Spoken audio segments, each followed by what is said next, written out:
মৰমৰ ছাত্ৰ-ছাত্ৰীসকল তোমালোক সকলোকে আমাৰ এই চেনেললৈ পুনৰবাৰ স্বাগতম জনাইছোঁ। আজিৰ এই ভিডিঅ'টিত অষ্টম শ্ৰেণীৰ বিজ্ঞানৰ অধ্যায় নম্বৰ 2 অনুজীৱ মিত্ৰ আৰু শত্ৰু এই অধ্যায়টিৰ যিখিনি পাঠভিত্তিক প্ৰশ্ন আছিলে এই প্ৰশ্নখিনিৰ উত্তৰখিনি তোমালোকক কৰি দিবলৈ মই চেষ্টা কৰিম। গতিকে ভিডিঅ'টি তোমালোকে শেষলৈকে চাই থাকা। অনুশীলনীত তোমালোকে চোৱা 1 নম্বৰটো কি দিছিলে? 1 নম্বৰত দিছিল যে খালী ঠাই পূৰ কৰা।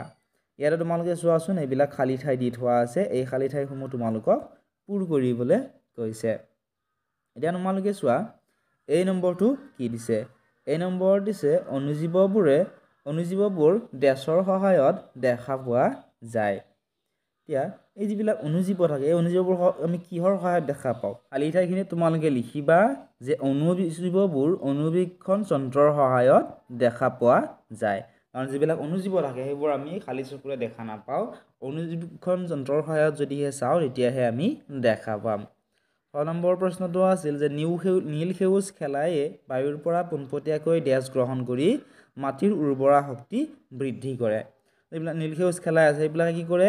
বায়ুৰ পৰা পোনপটীয়াকৈ কি কৰে? যিবিলাক নাইট্ৰজেন গেছ আছে সেই নাইট্ৰজেন গেছ গ্ৰহণ কৰি মাটিৰ উৰ্বৰা শক্তি বৃদ্ধি কৰাত আমাক সহায় কৰে। এতিয়া প্ৰশ্নটো এনেকুৱা ধৰণৰ কেতিয়াবা পৰীক্ষাত আহে যে বায়ুত নাইট্ৰজেনৰ পৰিমাণ কিমান আছে? তোমালোকে মনত ৰাখিবা 78% বুলি তোমালোকৰ অপশ্যনত যদি থাকে সেইটো লিখিবা, আৰু যদিহে অপশ্যনত 78.08% থাকে তেতিয়াহ'লে এইটো হ'ব শুদ্ধ। কেতিয়াবা অপশ্যনটোত ডিৰেক্টলি 78% বুলি দি দিয়ে, মনত ৰাখিবা তোমালোকে। নেক্সট প্ৰশ্নটো চোৱা গ নম্বৰটো আছিল যে ডেছৰ সহায়ত সুৰা প্ৰস্তুত কৰা হয়। সুৰা কিহৰ সহায়ত প্ৰস্তুত কৰা হয়? ইষ্টৰ সহায়ত। তোমালোকে লিখিবা ইষ্টৰ সহায়ত সুৰা প্ৰস্তুত কৰা হয়। ঘ নম্বৰ প্ৰশ্নটো আছিল ডেছৰ দ্বাৰা কলেৰা হয়। কলেৰা কিহৰ দ্বাৰা হয়? কলেৰা হয় বেক্টেৰিয়াৰ দ্বাৰা। ঠিক আছে, আৰু কেনেকৈ বিয়পে মনত ৰাখিবা? পানী বা খোৱা বস্তুৰ দ্বাৰা কলেৰা বিয়পে। নেক্সট তোমালোকে 2 নম্বৰটো চাবা। 2 নম্বৰত দিছিলে শুদ্ধ উত্তৰত শুদ্ধ চিন দিয়া। ক নম্বৰটোত দিছিল যে চেনি, সুৰা, হাইড্ৰক্লৰিক এচিড নে অক্সিজেন প্ৰস্তুত কৰিবলৈ ইষ্ট ব্যৱহাৰ কৰা হয়। আৰু আমাৰ প্ৰশ্ন কি সুধিছে যে কি প্ৰস্তুত কৰিবলৈ আমাক ইষ্ট ব্যৱহাৰ কৰা হয় সুধিছে। এইবিলাক অপশ্যন দি থোৱা আছে। শুদ্ধ কোনটো হ'ব? সুৰা প্ৰস্তুত কৰিবলৈ ইষ্ট ব্যৱহাৰ কৰা হয়। গতিকে ইয়াতে শুদ্ধ চিন তোমালোকক যিহেতু দিব গৈছে সুৰাৰ ওপৰত তোমালোকে শুদ্ধ চিন দিব লাগিব। মই তোমালোকক ইয়াতে সুৰা বুলি লিখিও দিছোঁ। ঠিক আছে। 6 নম্বৰ প্ৰশ্নটো তোমালোকে চোৱাচোন। 6 নম্বৰত দিছিলে ছ'ডিয়াম বাইকাৰ্বনেট, ষ্ট্ৰেপ্টমাইচিন, সুৰা নে ইষ্ট এবিধ এণ্টিবায়'টিক। ইয়াৰে অপশ্যনকেইটাৰ ভিতৰত কোনটো এণ্টিবায়'টিক আমাক সুধিছে? ষ্ট্ৰেপ্টমাইচিন হৈছে এবিধ এণ্টিবায়'টিক, মনত ৰাখিবা তোমালোকে। গতিকে এই যে ষ্ট্ৰেপ্টমাইচিন, টেট্ৰাচাইক্লিন, এৰিথ্ৰমাইচিন এইবোৰ হৈছে ভেঁকুৰ আৰু বেক্টেৰিয়াৰ পৰা প্ৰস্তুত কৰা সাধাৰণতে জনা কিছুমান এণ্টিবায়'টিকৰ নাম, তোমালোকে মনত ৰাখিবা। ঠিক আছে। গ নম্বৰ প্ৰশ্নটো আছিল যে মাইকী এনফিলিছ মহ, পঁইতাচোৰা, মাখি নে পখিলা মেলেৰিয়া ৰোগ সৃষ্টি কৰা প্ৰটোজোৱাৰ বাহক। আমাৰ প্ৰশ্ন কি সুধিছে যে মেলেৰিয়া ৰোগ সৃষ্টি কৰা প্ৰটোজোৱাৰ বাহক কি আমাক সুধিছে। মেলেৰিয়া ৰোগ প্ৰটোজোৱাৰ সৃষ্টি কৰা বাহক কি হ'ব? মাইকী এনফিলিছ মহ হ'ব। প্ৰথম অপশ্যনটো হ'ব শুদ্ধ উত্তৰ। আৰু তোমালোকে মনত ৰাখিবা যে মাইকী এইডিছ মহ হৈছে ডেংগু ভাইৰাছৰ বাহক। নেক্সট তোমালোকে চোৱা ঘ নম্বৰটো। ঘ নম্বৰত দিছিল যে পৰুৱা, মাখি, জিয়া নে মকৰা সংক্ৰামক ৰোগৰ বাহক। এইকেইটাৰ ভিতৰত সংক্ৰামক ৰোগৰ বাহক কোনটো সুধিছে? সংক্ৰামক ৰোগ কোনবিলাক সেইবোৰ তোমালোকে জানিব লাগিব। সংক্ৰামক ৰোগ কাক বোলে? যে অনুজীৱৰ পৰা হোৱা ৰোগসমূহ বায়ু, পানী, আহাৰ বা ইজন সিজনৰ সংস্পৰ্শৰ দ্বাৰা ৰোগীয়া লোকৰ পৰা সুস্থ লোকলৈ বিয়পা ৰোগ কি বুলি কোৱা হয়? সংক্ৰামক ৰোগ বুলি কোৱা হয়।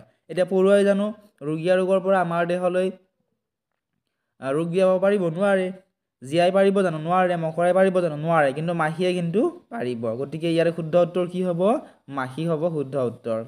নেক্সট চোৱা 9 নম্বৰ। 9 নম্বৰত আছিলে তাপ, ঘূৰি কৰা, স্থকোষৰ বৃদ্ধিৰ বাবে এইকেইটাৰ ভিতৰত কোনটোৰ বাবে মৈদা মৰাৰ বাবে পাউৰুটি বা ইডলিৰ লদা উফন্দি উঠে। পাউৰুটি বা যিবিলাক ইডলিৰ লদা থাকে সেইবোৰ কিহৰ কাৰণে উফন্দি উঠে? সেইবোৰ উফন্দি উঠে কিহৰ কাৰণে? স্থকোষৰ বৃদ্ধিৰ কাৰণে সেইবোৰ কি হয়? উফন্দি উঠে, অৰ্থাৎ ফুলি উঠে। ঠিক আছে, মনত ৰাখিবা।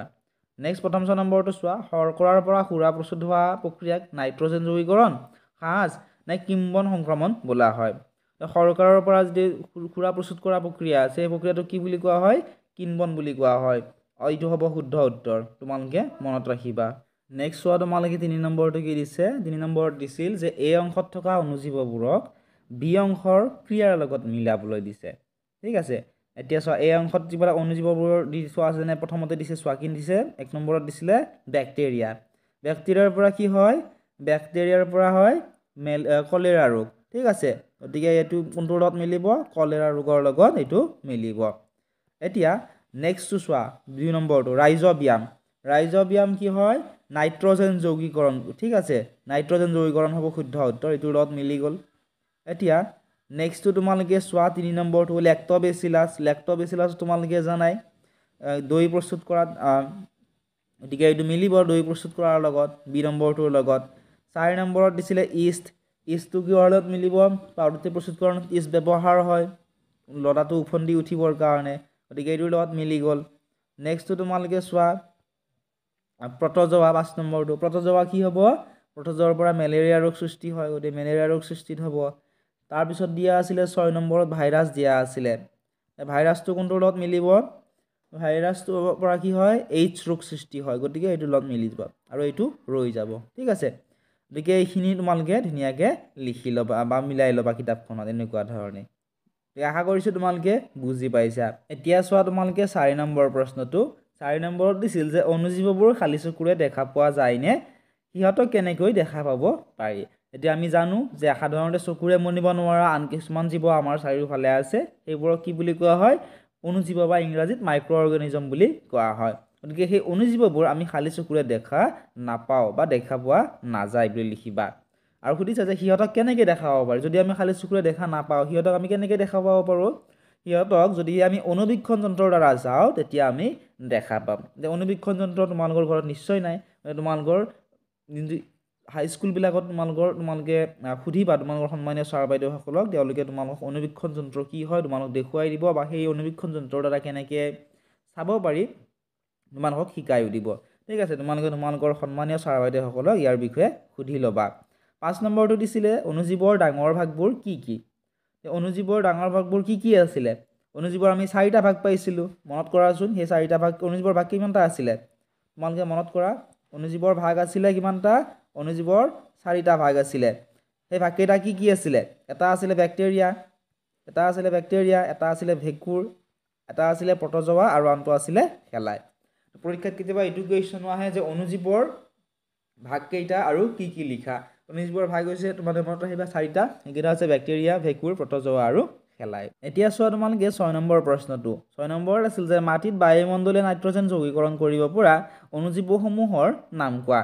লিখিবা এনেদৰে মাটিত বায়ুমণ্ডলীয় নাইট্ৰজেন যৌগীকৰণ কৰিব পৰা অনুজীৱসমূহৰ নাম হৈছে ৰাইজোবিয়াম আৰু নীলসেউজ শেলাই এই নীলসেউজ শেলাই আৰু ৰাইজোবিয়ামে কি কৰিব পাৰে মাটিত বায়ুমণ্ডলীয় নাইট্ৰজেন যৌগীকৰণ কৰিব পাৰে গতিকে লিখি ল'বা এনেধৰণে আৰু তোমালোকক যদি দীঘলীয়াকৈ উত্তৰসমূহ লাগে আমাক কমেণ্ট ছেকশ্যনত জনাবলৈ নাপাহৰিবা আমি দীঘলীয়াকৈ তোমালোকক উত্তৰখিনি কৰি দিব পাৰিম কিন্তু বহুতো ছাত্ৰ ছাত্ৰীয়ে মুখস্থ কৰাত অসুবিধা পায় বাবে আমি এইখিনি তোমালোকক চমুকৈ লিখি দিছোঁ নেক্সট প্ৰশ্নটো তোমালোকে চোৱা প্ৰশ্ন নম্বৰ 7 আমাৰ জীৱনত অনুজীৱৰ উপকাৰিতাৰ বিষয়ে 10 শাৰী লিখা গতিকে লিখিবা এনেধৰণে অনুজীৱৰ উপকাৰিতাবোৰ হ'ল 1 নম্বৰটো লিখিবা সুৰা মদ ভিনেগাৰ আদি বৃহৎ পৰিমাণে প্ৰস্তুত কৰাৰ বাবেও অনুজীৱক ব্যৱহাৰ কৰা হয় 2 নম্বৰত লিখিবা কিছুমান অনুজীৱ মাহজাতীয় উদ্ভিদৰ শিপাৰ টেমুনাত থাকে ইহঁতে নাইট্ৰজেন মাটিত যৌগীকৰণ কৰি নাইট্ৰজেনৰ যৌগলৈ ৰূপান্তৰ কৰে 3 নম্বৰত লিখিবা পাউৰুটি প্ৰস্তুতকৰণতো ইষ্ট ব্যৱহাৰ কৰা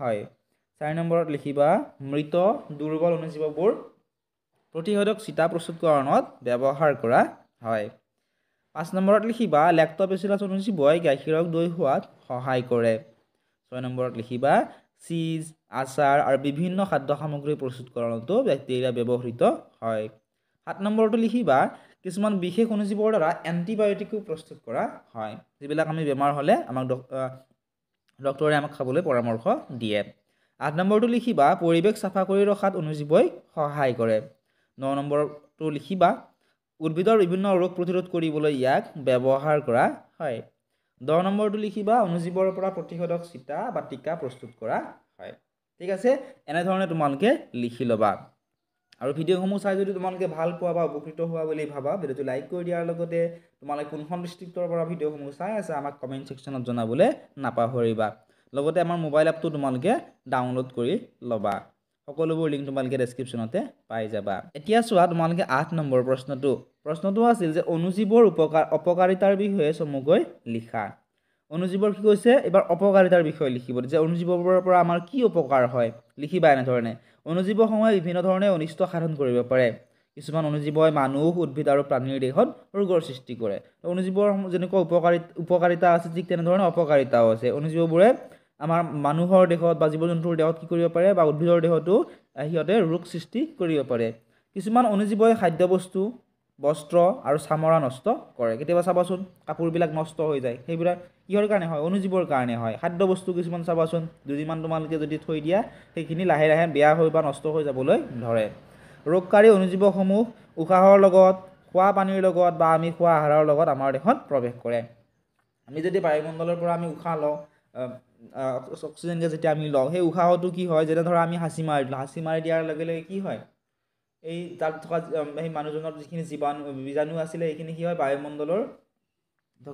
বায়ুমণ্ডললৈ আহি যায় অহাৰ পিছত যদি আমি ওচৰত থাকোঁ এইখিনি উশাহত কি হয় আমাৰ দেহতো প্ৰৱেশ কৰে বা খোৱা পানীৰ লগত বা আমি খোৱা আহাৰৰ লগত আমাৰ দেহত প্ৰৱেশ কৰিব পাৰে আক্ৰান্ত লোকৰ পোনপটীয়া সংস্পৰ্শত বা প্ৰাণীৰ জৰিয়তে ইহঁতৰ সৰবৰাহ হয় যদি কোনো লোকৰ বেমাৰ আজাৰ হৈ আছে সিহঁতৰ যদি সংস্পৰ্শত আহোঁ তেতিয়াও আমাৰ এই কিছুমান ৰোগ আমাৰ দেহত আহিব পাৰে সেইবোৰক কি বুলি কোৱা হয় সংক্ৰামক ৰোগ বুলি কোৱা হয় আৰু গৰু ম'হৰ যে চবকা ৰোগটো তোমালোকে দেখিবলৈ পোৱা সেই ৰোগটো ভাইৰাছৰ দ্বাৰাই হয় জব ধান আলু কুঁহিয়াৰ কমলা আপেল আদিত উদ্ভিদত হোৱা ৰোগৰ অন্যতম কাৰক হৈছে অনুজীৱ তোমালোকে মনত ৰাখিবা 9 নম্বৰটো তোমালোকে চোৱা 9 নম্বৰত দিছিল যে এণ্টিবায়'টিক কি এণ্টিবায়'টিক গ্ৰহণ কৰোঁতে কি কি সাৱধানতা অৱলম্বন কৰিব লাগে এনেধৰণে লিখিবা যিবোৰ ঔষধে বেমাৰ সৃষ্টিকাৰী অনুজীৱবোৰ বৃদ্ধিত বাধা জন্মায় তেনে ঔষধক এণ্টিবায়'টিক বোলে এতিয়া চাবাচোন তোমালোকৰ যেতিয়া বেমাৰ আজাৰ হয় ডক্টৰে কি লিখি দিয়ে এণ্টিবায়'টিক খাবলৈ দিয়ে এণ্টিবায়'টিকে কি কৰে যিবিলাক আমাৰ বেমাৰ সৃষ্টিকাৰী অনুজীৱ আছে সেইবোৰ অনুজীৱবোৰৰ বৃদ্ধিত বাধা জন্মায় গতিকে যিবোৰ ঔষধে বেমাৰ সৃষ্টিকাৰী অনুজীৱবোৰৰ বৃদ্ধিত বাধা জন্মায় তেনে ঔষধক কি বুলি কোৱা হয় এণ্টিবায়'টিক বুলি কোৱা হয় এতিয়া সেই এণ্টিবায়'টিকসমূহ গ্ৰহণ কৰোঁতে আমি বহুতো সাৱধানতা অৱলম্বন কৰিব লাগে ইয়াৰে কেইটামান মই তোমালোকক ইয়াতে লিখি দিছোঁ 1 নম্বৰটো হৈছে অৰ্হতা সম্পন্ন ডাক্তৰৰ পৰামৰ্শতহে গ্ৰহণ কৰিব লাগে অৰ্থাৎ চাৰ্টিফাইড যিবিলাক ডক্তৰ আছে তেওঁলোকৰ পৰামৰ্শ মতেহে আমি এই এণ্টিবায়'টিকসমূহ গ্ৰহণ কৰিব লাগে নহ'লে আমাৰ বিপদ হ'ব পাৰে 2 নম্বৰটো লিখিবা ডাক্তৰে দিয়া নিদান অনুসৰি দৰৱৰ কোৰ্চ সম্পূৰ্ণ কৰিব লাগে ডক্তৰে যেনেকৈ কয় যে ৰাতিপুৱা এটা খাবা গধূলি এটা খাবা ভাত খাই উঠি খাবা যেনেকৈ ধৰণে তোমালোকক কয় বা তোমালোকক লিখি দিয়ে প্ৰেছক্ৰিপশ্যনখনত ঠিক তেনেকুৱা ধৰণে কোৰ্চটো আমি সম্পূৰ্ণ কৰিব লাগে বা আমি যেনেকুৱা ধৰণে কয় তেনেকুৱা ধৰণে খাব লাগে বহুতে কি কৰে এটা টেবলেট খাবলৈ দিলে 2-3টা টেবলেট খাই দিয়ে তেনেকুৱা কৰিলে কিন্তু আমাৰ কেতিয়া মৃত্যু পৰ্যন্ত হ'ব পাৰে 3 নম্বৰটো লিখিবা অপ্ৰয়োজনীয়ভাৱে এণ্টিবায়'টিক কেতিয়াও খাব নালাগে যদি আমি অপ্ৰয়োজনীয় যেনে ধৰক বেমাৰ হোৱা নাই বা আমাৰ বেমাৰ হৈ আছে গতিকে কমা নাই কাৰণে আমি একেবাৰে 2-3টা টেবলেট খাই দিলোঁ বা এণ্টিবায়'টিক খাই দিলোঁ তেনেকুৱা আমি কেতিয়াও কৰিব নালাগে তেনেকুৱা কৰিলে আমাৰ বিপদ হ'ব পাৰে এইখিনি আছিল আজিৰ এই ভিডিঅ'টিত যদিহে তোমালোকে আমাৰ হোৱাটছআপ চেনেলত জইন কৰি লোৱা নাই জইন কৰি ল'বা আৰু আমাৰ মোবাইল এপটো প্লে ষ্ট'ৰৰ পৰা ডাউনলোড কৰি ল'বলৈ নাপাহৰিবা